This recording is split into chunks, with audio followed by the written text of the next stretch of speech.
السلام علیکم، good morning دوستوں. میں ڈاکٹر پرویز عالم اپنے اس YouTube channel Eternal Life the Ultimate Truth کے مادھیم سے آپ دوستوں سے کچھ نہایت ضروری بات اس دنیاوی زندگی اور مرنے کے بعد کی زندگی یعنی آخرت کی ہمیشہ ہمیشہ کی زندگی کے بارے میں شیئر کرنا چاہتا ہوں. آج کے اس دور میں سبھی انسانوں کو ایک سمان سمجھنے والے پروگریسو لوگ، سائنٹیفک بلیف رکھنے والے، ریشنل اپروچ رکھنے والے لوگ جو کہ دین اسلام کے خلاف مہم چھیڑے ہوئے ہیں، ان سے پوچھنا چاہیے کہ صرف بات کرنے سے ایسا ہو سکتا ہے کیا؟ بالکل نہیں. ان سائنٹیفک اپروچ رکھنے والے لوگوں سے پوچھنا چاہتا ہوں کہ اس دنیا میں اگر سب کچھ اسی دنیا سے مطلب ہے تو ایسا نظر آتا ہے نہیں. اس وقت تقریباً 8 ارب لوگ اس دنیا میں موجود ہیں. سبھی خوبصورت نہیں ہیں، خوشحال نہیں ہیں، سوستھ نہیں ہیں اور ان کے پاس اپنی اچھا کے انوسار جینے کے سادھن بھی نہیں ہیں.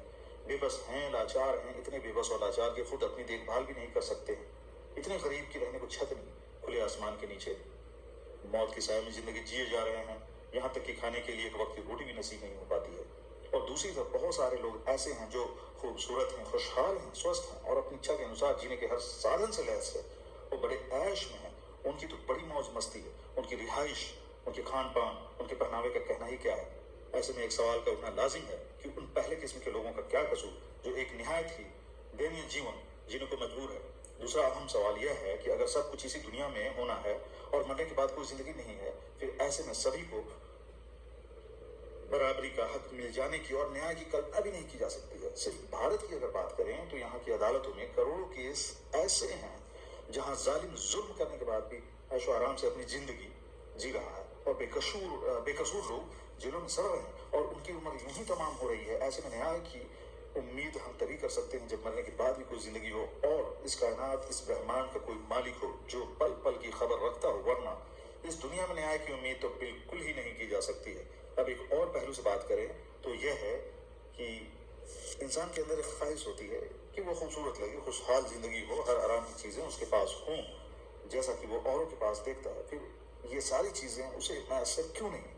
تو پھر اس کا جواب یہی ہوگا کہ ان کے ساتھ نیائے تبھی ہوگا اگر اس دنیا کے بعد بھی کوئی دنیا ہو اور اس کا کوئی مالک ہو جس نے ہر چیزوں کو پیدا کیا ہو، وہی اس بات پر قدرت رکھتا ہو اور اپنی پیدا کی ہوئی مخلوق کی ہر ضرورت کو جانتا ہو اور اسے پورا کرنے کی حیثیت بھی رکھتا ہو. اب ہم سائنس کے نظریے سے اس بات کریں تو پتہ چلتا ہے کہ سائنس نے کائنات بنایا تو ہے نہیں، مگر پہلے سے بنی ہوئی اس کائنات میں نئی نئی چیزیں دریافت کر رہا ہے، ڈسکور کر رہا ہے. سائنس ہمیں ضرور بتاتی ہے کہ یہ کائنات 13.8 بلین ایئرز پہلے وجود میں آئی ہے، بگ بینگ پروسیس کے ذریعے وجود میں آئی ہے. مگر وہ بگ بینگ جس فزیکل میٹر میں ہوا، وہ فزیکل میٹر کس نے بنایا اور کس نے پیدا کیا؟ ظاہر ہے سائنس نے اسے پیدا نہیں کیا. تو پھر اس کا جواب خود ہی مل جاتا ہے کہ ہاں، اسے کسی نے بنایا ہے اور وہ کسی نے کوئی اور نہیں، اللہ ہے، صرف اللہ جو تنہا ہے، اکیلا ہے، ہمیشہ سے ہے. اور یہ بات اس نے اپنے لاسٹ ریویلیشن یعنی ہولی قرآن میں پوری صاف گوئی سے بتا دیا ہے. اس نے اس کائنات کو بنانے کا، پھر انسانوں کو پیدا کرنے کا مقصد بھی بتا دیا ہے. اور وہ مقصد بالکل صاف ہے کہ دنیا کو اس نے ایگزامینیشن ہال بنایا ہے اور مرنے کے بعد کی زندگی کو ریزلٹ ڈے بنایا ہے. اس سے یہ بالکل واضح ہے کہ جو مارکس آپ نے اس دنیا میں اور دنیا کی زندگی میں اسکور کیا ہوگا، اسی آدھار پر مرنے کے بعد کی زندگی میں ریوارڈ اور پنشمنٹ کا پروویژن ہے، جسے ہم جنت اور دوزخ کہتے ہیں. اب ہم دھرم پر چلنے والے لوگوں کی بات کریں، چاہے وہ کسی بھی دھرم کو ماننے والا ہو، تو پتہ چلتا ہے کہ تقریباً 8 ارب کی آبادی میں سے تقریباً 7.5 ارب کی آبادی کسی نہ کسی دھرم کو مانتی ہے. ان 7.5 ارب کی آبادی میں سے تقریباً 2 ارب کی آبادی ہی دین اسلام کو مانتی ہے. تقریباً 50 کروڑ لوگ ایتھیسٹ ہیں، کسی دھرم کو مانتے ہی نہیں ہیں، صرف سائنس کی بات کرتے ہیں، مرنے کے بعد کی زندگی پر یقین نہیں کرتے ہیں. تو ایسے لوگوں سے پوچھنا چاہتا ہوں کہ صرف اور صرف تم اپنے بارے میں غور تو کر لو کہ تمہارا وجود کس طرح قائم ہو گیا. گندے پانی کا ایک قطرہ جس سے تمہارا وجود قائم ہوا، سائنس نے اسے بنایا تھا کیا؟ نہیں، سائنس کی اوقات ہی نہیں ہے کہ وہ اسے بناتا. ہاں، اس قطرے کا نام ضرور دیا ہے، چاہے سیمن کہو، ویر کہو. اور پھر تمہاری پیدائش سے لے کر اب تم عمر کے چاہے جس پڑاؤ میں ہو، تمہارا قدم موت کی طرف ہی بڑھ رہا ہے اور تمہارا سائنس اسے روک بھی نہیں پا رہا ہے. اور سائنس کا رونا روتے روتے ایک دن تم مر بھی جاؤ گے. تو ایسی موت جو بغیر ایمان پر ہو، اس سے دردناک اور دہشت بھرا معاملہ کچھ ہو ہی نہیں سکتا، کیونکہ یہ صاف طور پر اپنے پیر پر کلہاڑی مارنے جیسا ہے. کیونکہ موت کی سچائی معلوم ہے، پھر بھی دنیا کی چند لمحے کی زندگی کے مزے اور عیش کی خاطر اپنی ہمیشہ ہمیشہ کی آخرت کی زندگی کو دوزخ کی آگ والی زندگی سے خرید لیا. ہولی قرآن میں ایسے انسانوں کو جانور کی مانند بتایا گیا ہے جسے اللہ نے آنکھیں دی اور وہ دیکھتے نہیں، کان دیا مگر سنتے نہیں، اور عقل دیا مگر استعمال نہیں کرتے. اس اس حق تک پہنچنے کے لیے جسے دین اسلام کہتے ہیں، جس پر چل کر اس دنیا کی چند لمحوں کی زندگی کے بدلے آخرت کی ہمیشہ ہمیشہ کی عیش و آرام والی زندگی خرید سکتے ہیں۔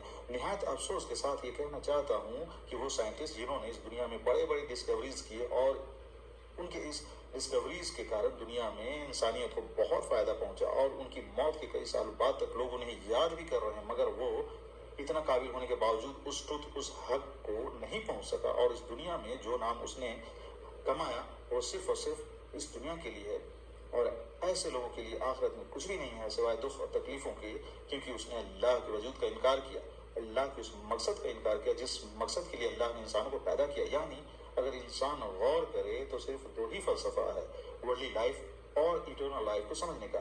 یا تو چند لمحوں کی اپنی ورلڈلی لائف والی اس دنیا میں اپنی مرضی کی زندگی جیو، خوب عیش کرو، مزے کرو، اور ایٹرنل لائف یعنی ہمیشہ ہمیشہ کی آنے والی زندگی میں دردناک عذاب، دوزخ کی آگ کا عذاب بھگتو، یا پھر چند لمحوں والی اپنی دنیاوی زندگی اللہ کی مرضی کے مطابق جیو، جس میں کئی بار آپ کو اپنی اچھاؤں کو دبانا ہوگا، غلط کاموں سے رکنا ہوگا، اپنی ساماجک زندگی میں کئی بار تیاگ بھی کرنا ہوگا، اور پھر آنے والی ہمیشہ ہمیشہ کی زندگی اپنی مرضی سے جیو، یعنی عیش کرو، مزے کرو، سکھ چین آرام کرو۔ اب اگر انسان اس ٹروتھ، اس حق کو اپنانے سے انکار کر رہا ہے تو اس کا مطلب صاف ہے کہ وہ ہٹ دھرمی کر رہا ہے، جیسا کہ ایک بستر پر لیٹے ہوئے ایک جگہ انسان کی طرح سونے کا ناٹک کر رہا ہو۔ کتنی حیرت کرنے والی بات ہے اگر ہم ایک ایمان والے انسان پر غور کریں کہ حقیقت میں وہ اللہ کو اپنی 80 سے 100 سال کی زندگی میں سے صرف اور صرف 4 سے 5 سال ہی دے رہا ہے، چاہے وہ نماز کی شکل میں ہو، روزے اور حج کی شکل میں ہو، اور چاہے دین سے متعلق کچھ دیگر باتیں ہوں، باقی تو زندگی 75 سے 95 سال کی زندگی سونے میں، اپنی اور خاندانی مصروفیات میں، سماجی مصروفیات میں چلی جاتی ہے۔ یعنی کہ آپ نے اپنی زندگی صرف 4 سے 5% ہی اللہ کو دیے، بدلے میں اللہ آپ کو آخرت کی زندگی میں امر کر دے رہا ہے۔ ہمیشہ ہمیشہ آپ زندہ رہیں گے، یعنی آپ کو موت کبھی نہیں آئے گی، آپ کبھی بھی بیمار نہیں ہوں گے، آپ ہمیشہ جوان رہیں گے، اور آپ جو چاہے آپ کی ہر خواہش پوری ہوگی، یعنی اللہ اپنی صفات میں، اپنی قدرت میں آپ کو شامل کر لے گا۔ یعنی یہ اللہ کی صفات ہے ہمیشہ زندہ رہنا، اس پر موت کا نہیں آنا، جو ارادہ کرتا ہے اس کا ہو جانا، یعنی کن فیکون میں سے وہ آپ کو عطا کرے گا۔ تو بس اب یہ انسان کے اوپر ہے کہ وہ اس دنیا کی چند لمحے کی زندگی میں گھاٹے کا سودا کرنا چاہتا ہے یا پھر بہت بڑا منافع کا سودا۔ اب میں دھارمک کتابوں کے حوالے سے کچھ ضروری بات کرنا چاہتا ہوں، وہ یہ ہے کہ دھارمک کتابیں انسان کو اس کے رب سے اس کا تعارف یعنی پریچے کراتی ہے۔ اب جس کتاب کے ذریعے ہمیں اللہ، ایشور، بھگوان کے بارے میں جانکاری پراپت ہو رہی ہے، وہ کتاب پورن روپ سے شدھ ہے کہ نہیں، یعنی پوری طرح سے عیب سے پاک ہے کہ نہیں، یہ جان لینا ہر انسان کا کرتویہ ہے۔ انسان جو کہ سبھی پرانیوں میں سروشریشٹھ ہے، اگر اپنی عقل کا استعمال کیے بغیر کسی بھی دھارمک کتاب سے اس اللہ یا ایشور کو سمجھنے کی کوشش کرتا ہے تو پھر ہرگز وہ اللہ یا ایشور کو نہیں سمجھ سکتا ہے۔ یعنی اللہ یا ایشور کو جاننے سمجھنے کے لیے بالکل صحیح کتاب کو پڑھنا ہوگا، آنکھ بند کر کسی بھی دھرم پر چلنا، اس دلیل کے ساتھ کہ ہمارے پوروج بھی، ہمارے باپ دادا بھی یہی کرتے رہے ہیں، اپنے آپ کو دہکتی ہوئی آگ میں پھینک دینا ہے۔ اور یہی بات پچھلے زمانوں میں بھی وقت کے پیغمبروں کی موجودگی میں لوگ کرتے رہے ہیں، جو کہ نہایت افسوسناک ہے۔ اب ہمیں یہ دیکھنا ہوگا کہ جو بھی دھارمک کتاب اس سمے موجود ہے وہ کس طرح ہم تک پہنچی ہے، اور اس کا کوئی آتھینٹک ڈیوائن سورس ہے بھی کہ نہیں۔ کمپیریٹیو اسٹڈی کرنے سے پتہ چلتا ہے کہ صرف اور صرف ہولی قرآن ہی ایسی کتاب ہے جو وقت کے پیغمبر یعنی پروفٹ محمد صلی اللہ علیہ وسلم کے سمے میں ان کی موجودگی میں لکھی گئی۔ جب بھی کوئی وحی اللہ کی طرف سے ان پر نازل ہوتی تھی اور وہ بالکل اسی ترتیب سے لکھی گئی جیسا کہ اللہ نے چاہا۔ قرآن میں اللہ نے بالکل صاف کر دیا ہے کہ یہ کتاب ہم نے ہی سے اتارا ہے اور ہم ہی اس کی حفاظت قیامت تک کریں گے، یعنی اس کے اندر اب کسی بھی طرح کا فیر بدل نہیں ہو سکتا۔ یہ بات اس لیے بھی سمجھ میں آتی ہے کیونکہ اللہ نے قرآن میں صاف کر دیا ہے، صاف کہہ دیا ہے کہ پروفٹ محمد صلی اللہ علیہ وسلم ہی لاسٹ میں فائنل پروفٹ آف گاڈ ہیں، لاسٹ میسنجر آف گاڈ ہیں، یعنی اب کوئی میسنجر قیامت تک کے لیے آ ہی نہیں سکتا ہے، تو پھر کسی نئے میسج کے آنے کا سوال ہی نہیں اٹھتا۔ یعنی کتنی لاجیکل بات ہے یہ کہ ہم نے اس قرآن کو اتارا ہے، نازل کیا ہے، اور ہم ہی اس کی حفاظت قیامت تک کریں گے۔ یہ اللہ کہہ رہا ہے۔ ظاہر ہے اللہ اپنے اس کتاب کی حفاظت کرنے کے لیے خود زمین پر تو نہیں آ سکتا ہے، کیونکہ یہ اللہ کی شان ہی نہیں ہے، مگر جس طریقے سے اس کتاب کی حفاظت کر رہا ہے وہ اپنے آپ میں ایک میریکل ہی ہے، مگر انسان اس پر غور نہیں کرتا۔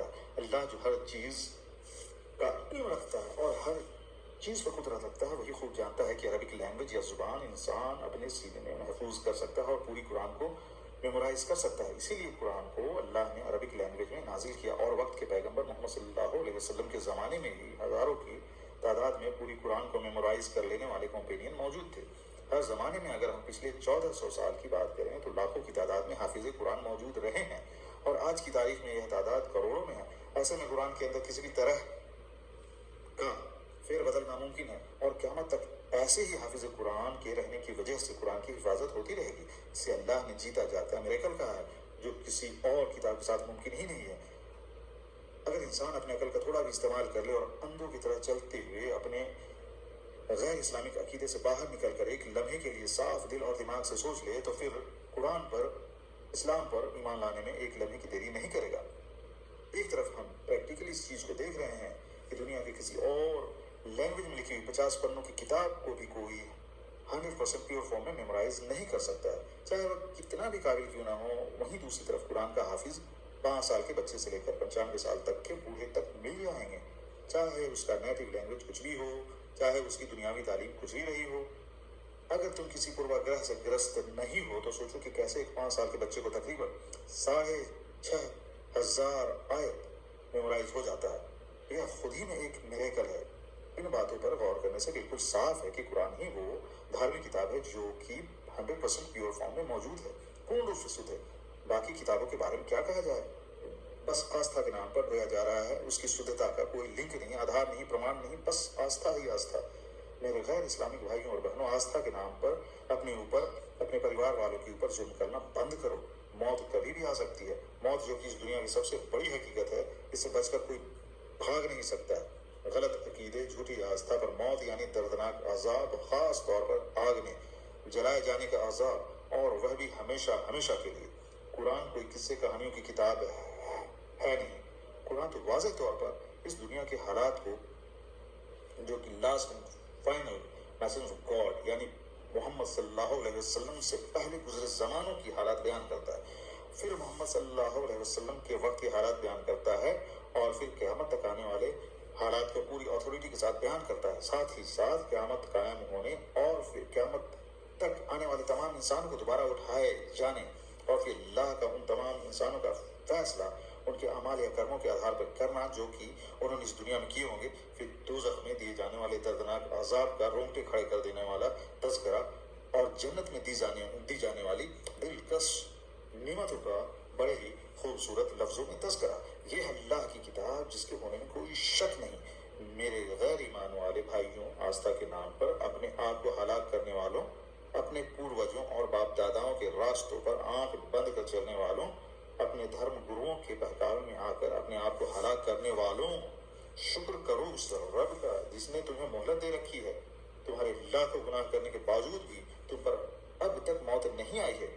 اس موقع کو غنیمت جانو، پلٹ آؤ میرے بھائی، ایمان لے آؤ۔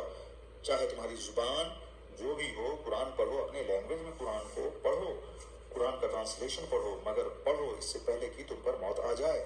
اپنی اندھ بھکتی والی آستھا کو چھوڑو میرے بھائی، دھرم گروؤں کو چھوڑو جو صرف اور صرف دنیاوی فائدے کے لیے، اپنا پیٹ پالنے کے لیے تمہیں گمراہ کیے بیٹھا ہے، اور اگر تم اس سے کوئی سوال کرو تو جواب دینے کے بجائے صرف آستھا واسطہ کا رونا روتا ہے، اس کے جواب میں کوئی ترک بھی نہیں ہوتا ہے۔ اپنے باپ داداؤں کے راستوں کو چھوڑو جو اس دنیا سے بغیر ایمان کے جا چکے اور اپنا ہمیشہ ہمیشہ کا نقصان کر چکے، تو پھر تم سوچو کہ کس طرح تم اپنی اتنی قیمتی زندگی جو کہ کچھ ہی لمحوں کی ہے، اگر ہم آخرت کی زندگی سے کمپیئر کریں تو پھر ایسی زندگی کے لیے جس کی عمر ایک پانی کے بلبلے کی طرح ہے، کس طرح تم اپنی ہمیشہ ہمیشہ کی باقی رہنے والی آخرت کی زندگی کو دوزخ کی دہکتی بھاگتی آگ میں ڈال رہے ہو، جس کا ایندھن صرف اور صرف انسان اور پتھر ہے۔ تو پھر تم اپنی فکر کرو اس سے پہلے کہ تم پر موت آ جائے۔ انہی لفظوں کے ساتھ، اسی امید کے ساتھ میرے تمام غیر ایمان والے بھائی اور بہن اس بات پر غور و فکر کریں گے تاکہ ایمان کی شہادت انہیں بھی نصیب ہو سکے، تاکہ انشاءاللہ ہم سبھی ایٹرنل لائف میں جنت کی نعمتوں سے مالا مال ہوں گے۔ آمین ثم آمین یا رب۔